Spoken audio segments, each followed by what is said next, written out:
Je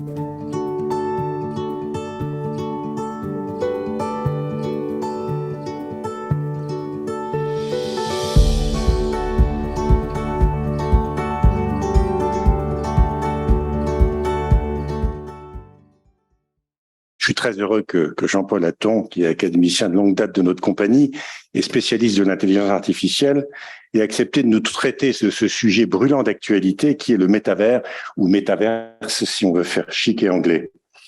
C'est un thème transversal qui intéresse plusieurs disciplines, le monde du numérique et de la technologie bien sûr, mais aussi ceux de la santé et des sciences humaines, en raison de l'émergence possible, comme vous le savez, d'une civilisation virtuelle avec des conséquences bénéfiques, mais aussi des risques de nuire à l'épanouissement des individus et d'appauvrir le lien social.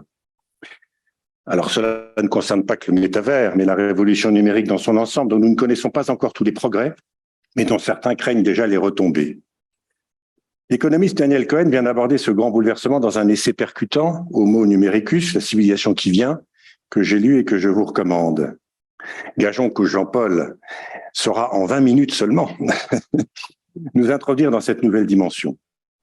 Alors, suivant la tradition de l'ALS, bien que ce ne soit pas forcément nécessaire de représenter Jean-Paul, mais c'est quand même notre tradition, j'ai demandé à Dominique Dubaud de nous récapituler son parcours.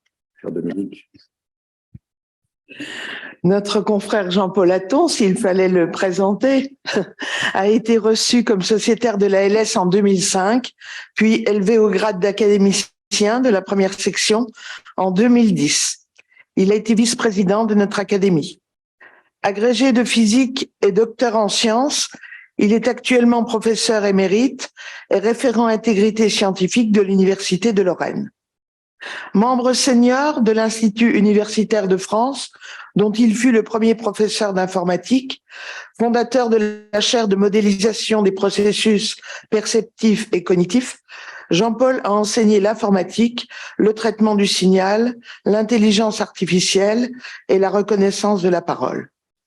Au lauréat, il a dirigé une équipe de chercheurs sur l'intelligence artificielle et la reconnaissance des formes, encadré près de 100 doctorants et publié de nombreux articles.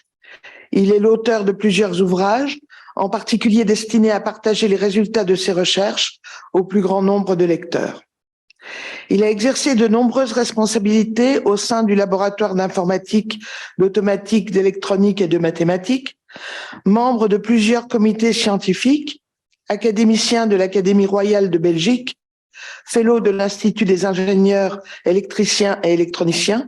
Il a eu l'occasion de participer également aux travaux de l'Office parlementaire d'évaluation des choix scientifiques et technologiques. Jean-Paul est docteur honoris causa de l'Université de Genève. Amoureux de la nature, il cultive son jardin, pratique avec le même bonheur la pêche à la truite et le ski. La communication donnée ce soir par Jean-Paul va porter sur le monde virtuel que l'on désigne par le concept de métavers. Monde virtuel, certes, mais impact réel ou non? À toi la parole, Jean-Paul. Merci Dominique pour cette présentation trop longue. Bonjour chers amis, bonsoir. Le métavers, donc je suis sûr que vous en avez tous entendu parler, que vous avez lu des choses sur le métavers. Je vous dis qu'il était temps d'en parler à l'Académie Lorraine des Sciences. D'où cette proposition à notre président. Qu'est-ce que c'est le métavers? Alors, c'est la contraction des mots méta et univers. Alors, mon cher président, surtout pas métaverse. Ou si tu dis métaverse, il faut dire metaverse. Oui. Parce que c'est la forme anglo-saxonne. Nous sommes, je pense, déjà suffisamment pollués par l'anglais pour nous en tenir à métavers. Donc, faites-moi plaisir. C'est ce que disent les journalistes. C'est pour ça que je l'ai repris. Oui, mais les journalistes, une fois de plus, n'ont pas raison, mais c'est pas grave. Donc, il faut dire métavers. Voilà.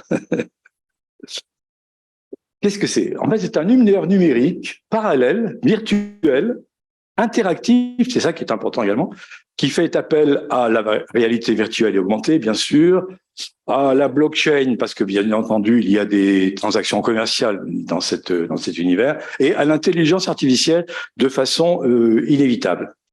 C'est en quelque sorte l'avenir de l'Internet, c'est-à-dire un Internet à 3 dimensions. Écoutons Mark Zuckerberg, qui est le patron et le fondateur de Facebook, qui, comme par hasard, s'appelle maintenant Meta, et c'est pas par hasard, évidemment. Marc a dit, le métavers est le successeur de l'Internet actuel. Il ne peut pas dire moins, puisque c'est vraiment son business, évidemment. Mais c'est vrai. Et on en parle partout. Regardez cette publicité que j'ai trouvée à la gare de l'Est. Peut-être l'avez-vous vu si vous allez à Paris. Dans les grands panneaux de la gare de l'Est, 3 mètres sur 4, il y avait une photo, je crois que c'était du ministère des Armées, quelque chose comme ça, qui disait « Si le métavers est virtuel, son impact est réel. » Et réel dans la formation, en réalité. Donc, vous voyez, si déjà la publicité est à la gare de l'Est, j'ai essayé de voir si c'était à la gare de Nancy, c'est pas arrivé jusqu'à Nancy quand même. Encore un peu trop loin, un peu trop provincial. Mais ça viendra peut-être. Mais ça veut dire que on est vraiment dans, non pas du virtuel, ça existe déjà. Et ça existera de plus en plus. Il y a eu des précurseurs. 1935, les lunettes de Pygmalion. Avec ces lunettes, Pygmalion pouvait se projeter dans un univers où il y avait non seulement la 3D, mais où il y avait les sons, les odeurs même. Il a même vraiment, il est allé bien avant de ce qu'on est maintenant. On ne sait pas encore faire des univers parallèles avec odeur, mais ça viendra peut-être un jour. J'aurais t'as pas l'air d'accord, on ne sait jamais. Ça, c'était vraiment un précurseur. Mais on l'avait un peu oublié. En fait, celui qui a sûrement influencé Zuckerberg, c'est Neil Stephenson, avec son livre Le Samouraï virtuel. Le Samouraï virtuel, c'est un garçon qui était livreur de pizza dans la journée, et puis sabreur dans le monde virtuel la nuit. Et on était vraiment tout à fait dans cet univers parallèle. Et puis, il y a le cinéma aussi, Total Recall, en 2012, hein, c'est pas récent. Était vraiment un film dans ce domaine. Et puis, il y a eu les jeux vidéo. Moi, je suis tout à fait nul en jeux vidéo. Je sais pas jouer du tout et ça ne m'intéresse pas en plus. Mais il y a eu un jeu vidéo que certains d'entre vous connaissent peut-être, qui s'appelle Second Life, qui a eu jusqu'à 1 million de joueurs qui a été arrêté maintenant. Mais là, on est en plein dans un univers de jeux virtuels. Très, très élaboré. Il y avait des joueurs parmi vous, non?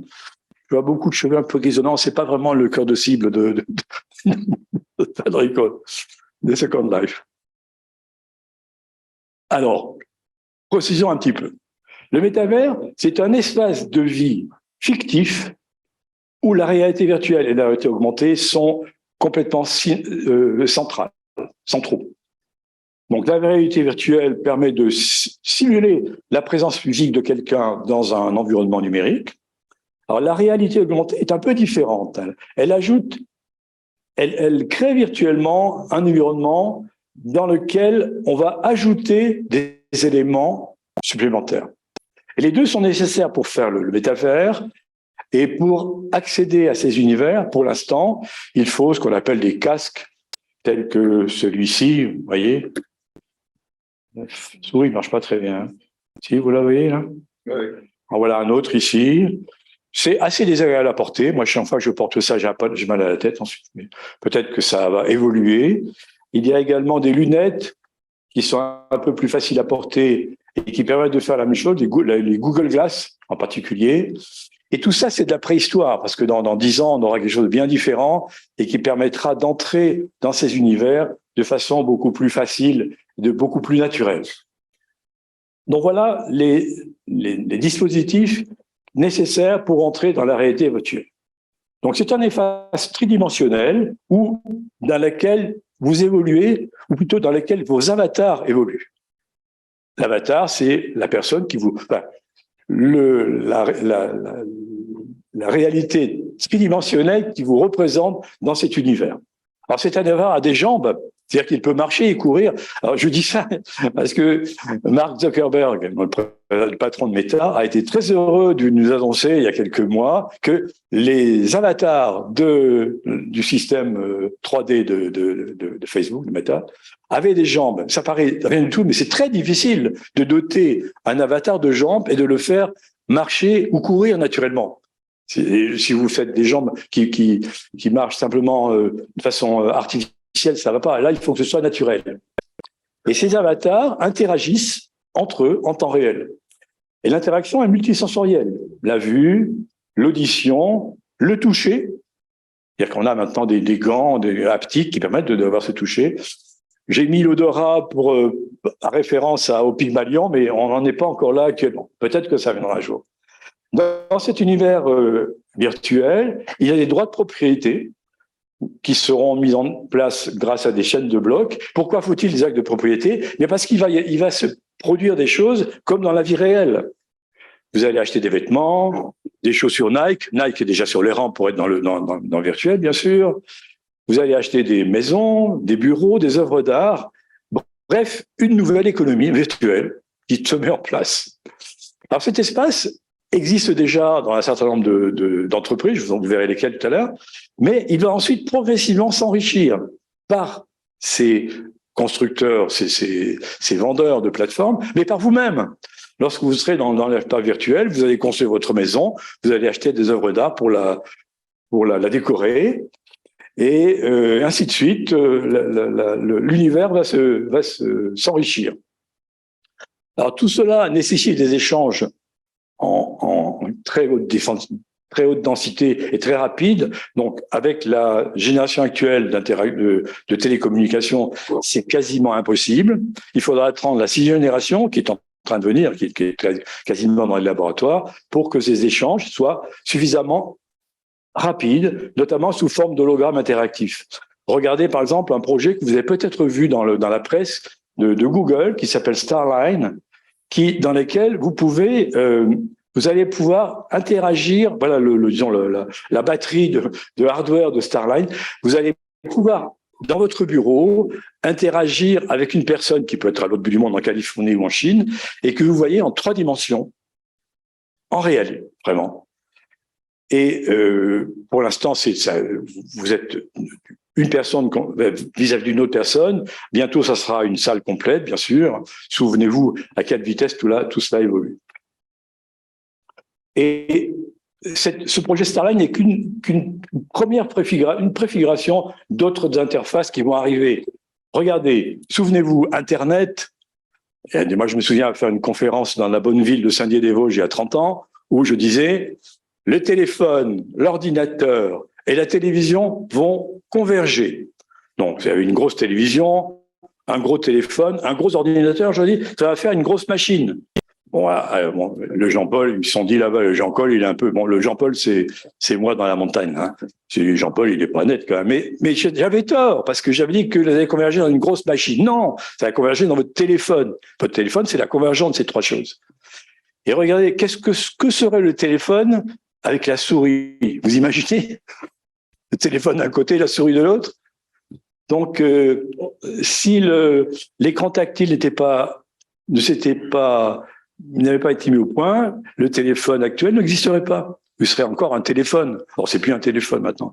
Donc, quels seront les moyens d'interaction dans cet univers? Je ne peux pas vous le dire. Parce que qui peut dire quel sera le moyen d'interaction? Dans 10 ans, je ne sais pas. Sans doute la parole. Moi, ça fait 30 ans que j'y travaille. Je pense qu'il y aura la parole. Mais il y aura d'autres moyens. Peut-être la vue, hein, le tracé des yeux, etc., etc. Donc, toutes ces interfaces vont faire l'avenir du métavers. J'ai parlé de Starline. Les projets sont nombreux. Ne croyez pas qu'il n'y ait que Facebook, que Meta. Pas du tout.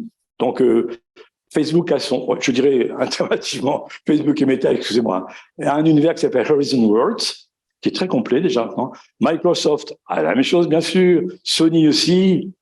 Ubisoft, les Chinois sont là, évidemment. Alibaba, Baidu, Huawei, le coréen, et puis les autres, Google, Apple, Amazon. Ils sont tous. Pourquoi? Eh parce que c'est l'avenir. Ça se fera, c'est évident.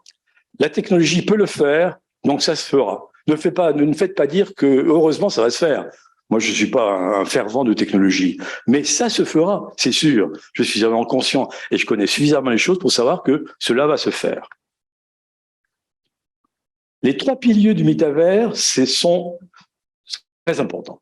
D'abord, des affichages réalistes de très haute définition. Quand vous regardez le projet que je vais montrer de Google, là, de voir quelqu'un en 3 dimensions devant soi alors qu'il est à Hong Kong ou ailleurs. Un réseau de communication à très grande vitesse, donc il faut au moins la 6e génération, sinon la 7e, pour que ça marche bien, et l'intelligence artificielle. La base du métavers, c'est l'intelligence artificielle. Sans cela, il n'y a pas de métavers. Pourquoi?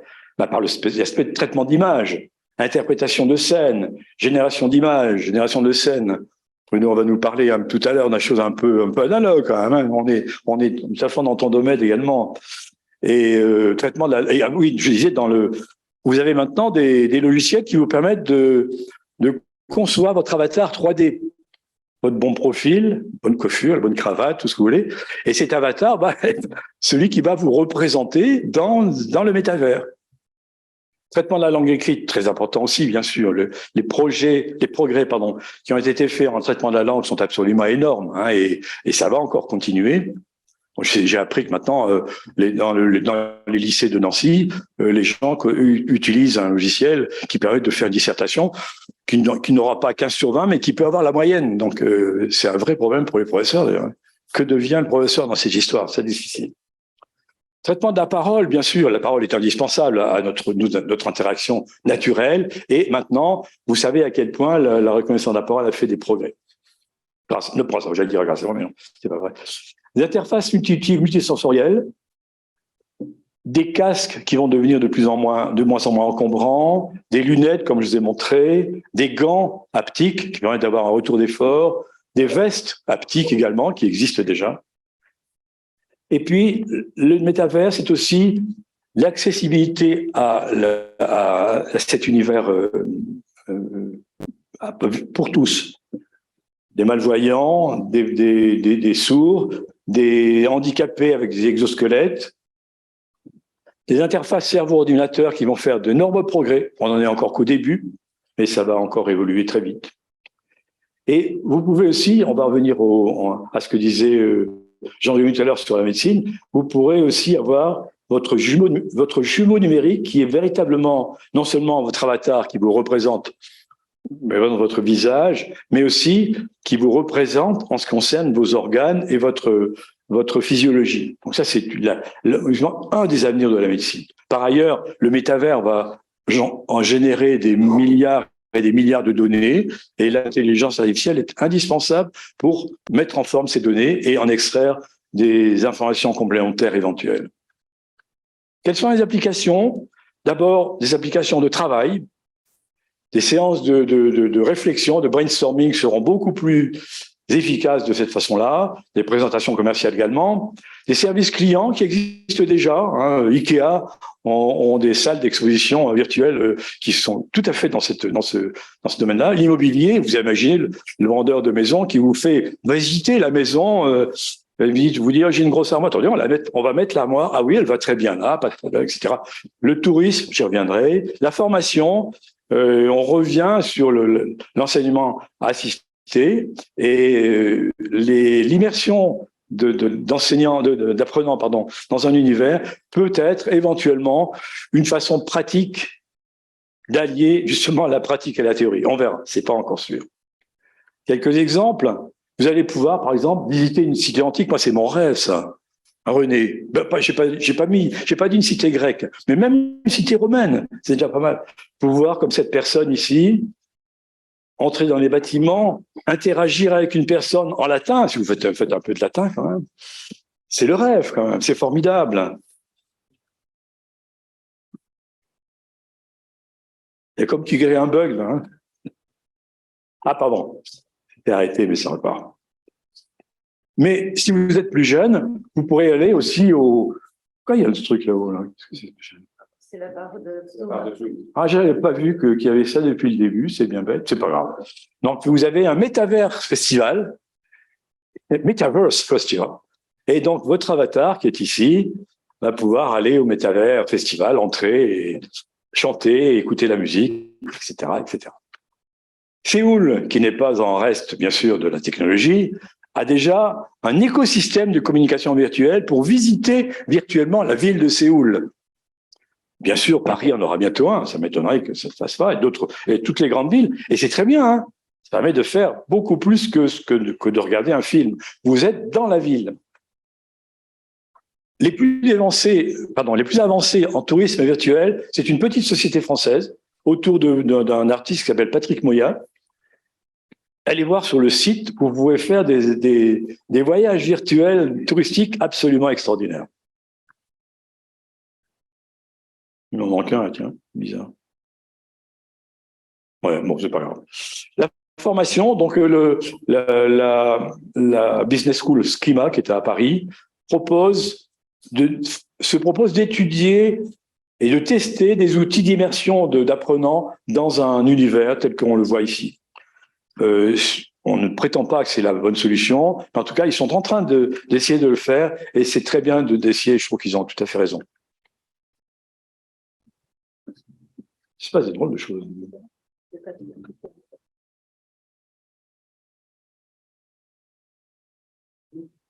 Bon, j'ai perdu la main.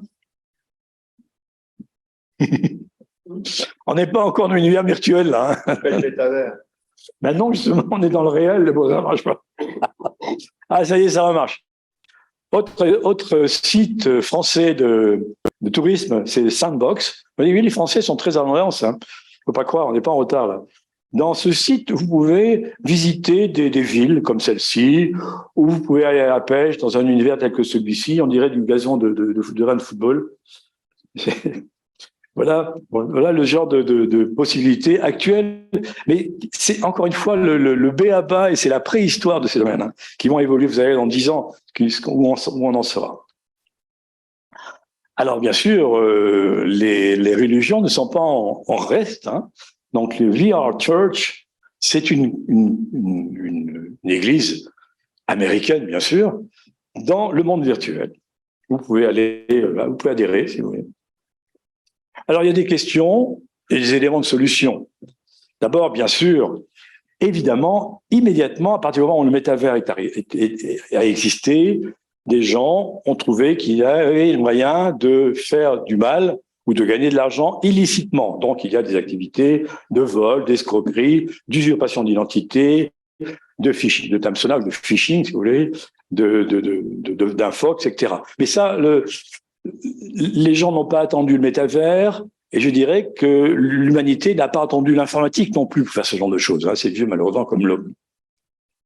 Il faudra absolument, et là, en Europe, on est plutôt en avance, protéger la vie privée des gens. Et le RGPD est là, en partie pour cela. Assurer la confidentialité, demander le consentement éclairé des gens quand ils vont dans cet univers. Il faut bien reconnaître que tous les pays au monde n'ont pas le même scrupule que l'Europe. C'est à voir. Les données personnelles doivent être absolument protégées. Il faudrait donc une sorte de RGPD mondial, si vous voulez. Et il faudra que les bonnes pratiques soient également mondiales. On a un danger de monopolisation par Facebook ou autre. Je pense que le danger n'est pas si grand que ça. En revanche, il y a un danger non négligeable pour l'individu de dépendance, de renfermement sur soi-même, d'addiction, qui existe déjà, hein, et qui est amplifié par l'immersion totale dans un univers. Donc, il faudrait être prudent là-dessus également. En conclusion, le métavers existe et existera de plus en plus. Ce n'est pas une évolution d'Internet, c'est un saut technologique majeur. Rappelez-vous ce qu'était Internet en 1995. Rien, hein, le Jean-Paul, il était fou. Ben oui, parce qu'on voyait les choses arriver, mais on ne voyait pas aussi avec une telle acuité, avec ce que c'est devenu actuellement. C'est un mouvement mondial. Les GAFAM, bien sûr. La France a demandé un rapport ministériel sur le sujet. L'Europe est en pointe également. Regardez ce que dit le commissaire Thierry Breton. Ce nouvel environnement virtuel doit intégrer les valeurs européennes dès le commencement. Hein, RGPD. Les personnes doivent se sentir aussi en sécurité dans le monde virtuel que dans le monde réel. Merci, monsieur Breton. Vous avez tout à fait raison. Donc le métavers, c'est le monde virtuel à horizon 2030, avec un réseau très rapide, des puces qui vont avec, des interfaces sensorielles, l'intelligence artificielle, et tout cela est à venir, peut-être. Vous avez peut-être vu que Facebook, Meta, a licencié 12 000 personnes. Mais bon, c'est pas grave aux États-Unis, ces personnes ont déjà retrouvé un travail. Mais ça veut dire que ce n'est pas gagné. Mais ça se fera quand même, certainement. Et puisque ça se fera, eh bien, c'est à nous préparer. Nous, les hommes politiques, les scientifiques, l'homme de la rue, ou la femme de la rue aussi, d'ailleurs, hein, pour que le métavers soit un espace d'épanouissement, de créativité, et non pas un outil de contrôle. Parce que, bien sûr, des personnes essaieront d'utiliser comme outil de service et de contrôle, évidemment, puisque nous sommes des humains. Il faudra résister. Merci pour votre attention et bonne année, bien sûr.